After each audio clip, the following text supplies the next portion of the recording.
Welcome to a brand new month. This month, we have a brand new demon that we are being introduced to, that we are facing off, that we are fighting up against. And I call him the Scribe.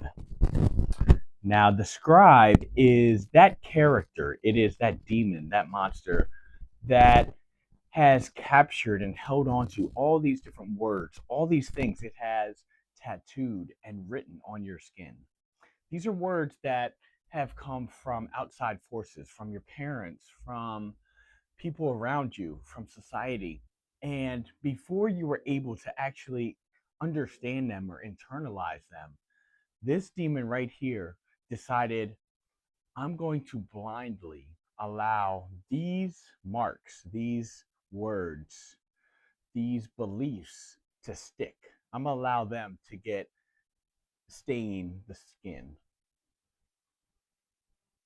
So now we're covered with whatever the outside world says. Anyone says, somebody in school says you're weird or you're ugly or you're different or you're strange. And all of a sudden, that word becomes a part of us. It becomes something that we believe in and that we believe about ourselves. So there's my sketch for this. Now, on the flip side, we're also going to work on unleashing our inner hero. Our inner hero is the author. She's the author of her own book, the author of her own life. She's going to take all these words that are thrown at her and she's going to come to life with them and bring them and edit them and wash the ones that don't fit her off. And the ones that aren't empowering, she's going to change and swap out for better words. Instead of different, it becomes unique. It becomes weird is okay. It becomes a different meaning to that one. Ugly becomes beautiful. This is when you grow up and you decide who you're going to listen to and who you're not going to listen to. You're also going to decide on what these instances, what these words, what these phrases, what these thoughts, what they all think or what they all actually mean when they come at you, and which ones you actually allow to stick, which beliefs you allow to become a part of you. And so this week, what I did was I worked on a few sketches.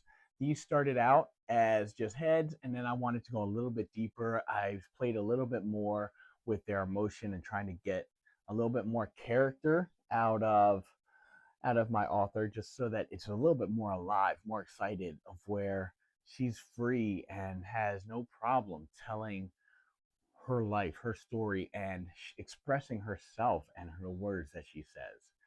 And then here, with my scribe, on her cheek I have imprinted "not ready." So that's the first word. And "not ready" is actually funny because it's not a word that messes with me or harms me or even comes up. And I think it's the concept of it and not the physical word, because the word "not ready" just signals to me that you need to get started and make yourself ready. However, I did run into that problem with analysis paralysis, which is why it took me a little while to get this off the ground. And it's because it didn't tell me that I wasn't ready, or it didn't say you're not ready yet. It said you need to make sure you need to finish this, you need to figure this out, you need to plan this. So it was saying that you're not ready. It just wasn't actually using the terminology of not ready. And so that's how it captured me. And so that's why I wanted to add that as the first scribe, the first words and concept that went on this one. And now, as I continue on next week, we're going to go a little bit deeper, add a little bit more of the body. That way, you get a little bit more expression, a little bit more personality, adding the body and movement into it. And then we're going to keep going with this the scribe and going a little bit deeper into some of the words that we've been told that may have been stuck onto our skin. So hopefully you guys have enjoyed this. And this is the first week. So we got to get those sketches out, start coming up with the characters for the scribe and the author, see what they mean to you, and create your own versions.